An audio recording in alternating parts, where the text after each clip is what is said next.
जय श्री जगन्नाथ में प्रिय आपको स्वागत कर रहा हूँ क्रांति उड़ीसा में। तो मैं आज मेरे साथ स्टूडियो में उपस्थित हैं रेबेलो, जो अभी इंडिया को रिप्रेजेंट करने वाले हैं वर्ल्ड वाइड।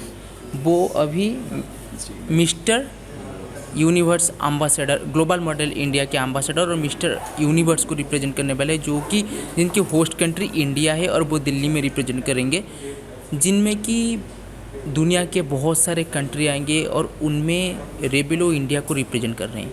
और आपको सबसे जानकर इंस्पिरेशन मिलेगी कि रेबेलो जब भी ग्लोबल मॉडल इंडिया की फाइनल हो रहा था, उससे पिछले 3 हफ्ते पहले वो हॉस्पिटलाइज थे और उनका तबीयत बहुत ही ज़्यादा बुरा था, हम बोल सकते हैं।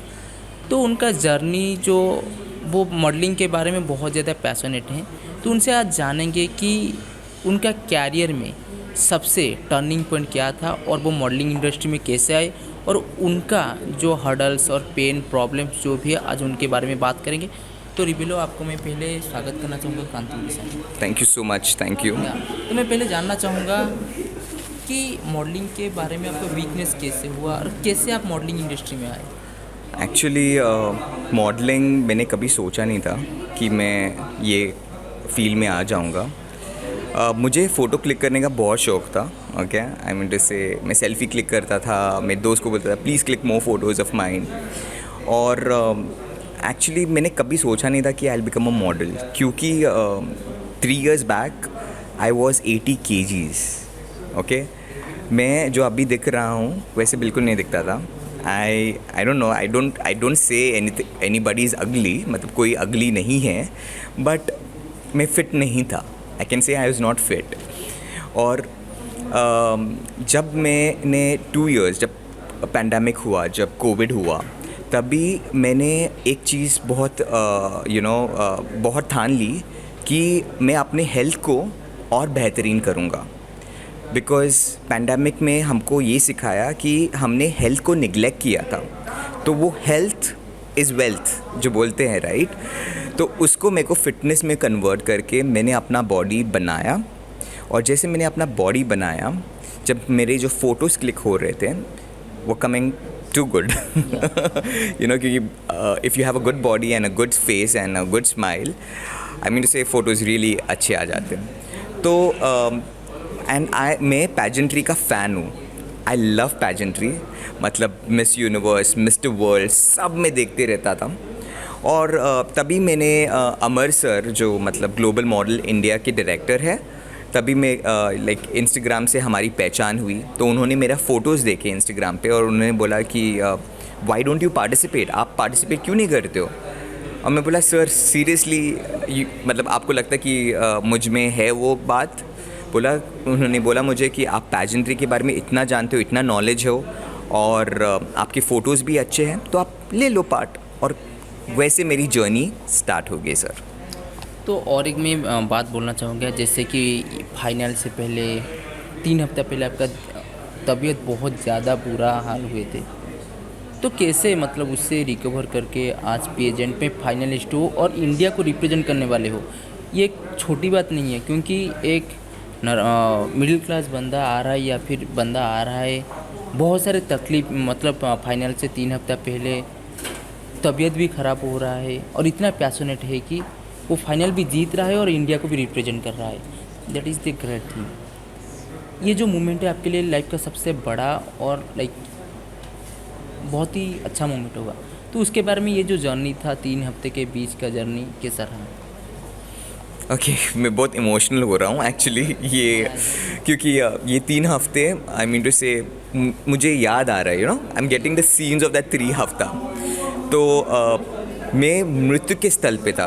आई वॉज अबाउट टू डाई। मेरे प्लेटलेट्स 8000 हो गए थे। 3 टाइम मुझे प्लेटलेट्स ट्रांसफ्यूशन हुआ और मेरी जो बॉडी थी सिकुड़ गई थी। हर एक दिन जंग थी मेरे लिए, जंग, वो बेड से उठकर अपने घर पे जाने के लिए, और अपने पैशन जो था। और मैंने ये ग्लोबल मॉडल इंडिया, मुझे इंडिया को रिप्रेजेंट करने का बहुत ही ज़्यादा पैशन था। मुझे पता नहीं था कि ये कैसे होगा, क्योंकि वहाँ पे कुछ अलग सीन चल रहा था। पर अंग्रेज़ी में कहावत है, a strong mind is a strong you, and also your mind controls the whole body. तो वो जो चीज़ थी ये मैंने कभी पहले एक्सपीरियंस नहीं किया। पर मैं डिप्रेशन में भी चला गया था कि ये मेरे साथ क्यों हो रहा है। वो हम लोग हर टाइम ये पूछते हैं कि ये मेरे साथ ही क्यों होना था। पर ये मेरे साथ इसलिए होना था ताकि I become much more stronger, और मैं एक फीनिक्स, एक पक्षी जो फीनिक्स होता है, जो राइज करता है एंड फ्लाइज सो हाई, मुझे वो fly that much high I wanted to do it.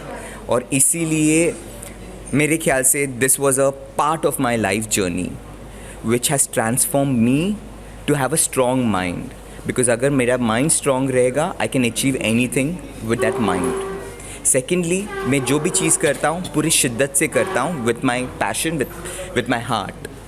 तो वो मेरी पैशन था करना, और मेरे माइंड ने कंट्रोल किया बॉडी को, और उसके वजह से मैं यहाँ पे था। And that's the reason I one this. And मेरे हाथों में, जैसे आपने बोला, बहुत बड़ी जिम्मेदारी है, क्योंकि लोग दूसरे कंट्रीज़ को जाते हैं, पर अभी दूसरे कंट्री के लोग इंडिया में आएंगे, राइट? और यहाँ पे आके मतलब to welcome people will also be my task, and also the task will be to make my country name proud here in India. So it's a great task. Like हम बता सकते हैं कि एक पॉजिटिव माइंडसेट, क्योंकि mind एक ऐसा चीज़ है कि you can say it can makes you, it can breaks you, Right. You can become mentally strong और स्ट्रांगली मेंटल। एग्जैक्टली। तो जो भी सोसाइटी के लोग हैं जो सोच रहे हैं कि हम तो मतलब तबीयत से ये हो चुके हैं, वो हो चुके हैं, क्योंकि लोगों के पास आज क्या है कि एक्सक्यूज़ आ रहे हैं, ठीक है, Right. कि कुछ भी करने के लिए एक्सक्यूज़ है, मेरा तबीयत ख़राब है। तो उनके लिए आपका मैसेज क्या रहेगा? See, ये जो मैंने टाइटल जीता है, सबसे पहले ये टाइटल में वो सभी सर्वाइवर्स जो हॉस्पिटल में हैं, हर एक दिन जंग लड़ रहे हैं, उनको मैं ये टाइटल अपना मतलब I have to dedicate it to them. उनको ये मेरा टाइटल है, ताकि एंड जैसे कि मैंने अपने माइंड को कंट्रोल किया, अपने पैशन को हार्ट में रखा, ओके, तो आपको भी वही करना है। आपका अपना जंग बॉडी से नहीं है, अपना जंग दिमाग से है। You have to fight it from your mind. कि अगर आप बोलेंगे हम बीमार है, तो आप बीमार ही पड़ोगे। पर अगर आप बोलेंगे yes I am strong and I am strong to win it, I am strong to achieve my dreams, तो I will achieve my dreams. Okay, so just keep that in my mind. And this title is dedicated to all the survivors who are fighting every day. So never give up, and I'm sure आप अपने घर पे और अपने dreams को definitely achieve करोगे। Thank you. तो हम अभी बात कर रहे थे रेबेलो से, जो कि एक बहुत ही अच्छे मैसेज दे रहे थे सोसाइटी को अगर आप कोई भी एक्सक्यूज़ दे रहे हैं तो वो कोई दूसरे के लिए नहीं, आप खुद के लिए कर रहे हैं, आपका खुद के लाइफ को बर्बाद कर रहे हैं। अगर आप में कोई पैशन है, आपके अंदर कोई भी टैलेंट है, तो कोई भी सिचुएशन हो, situation does not matter, situation matter नहीं करते। आज हमको रिबेलो ने सिखाया है कि सिचुएशन कुछ भी हो, अगर हम कोई चीज़ को शिद्दत से चाहते हैं वो ज़रूर मिलता है।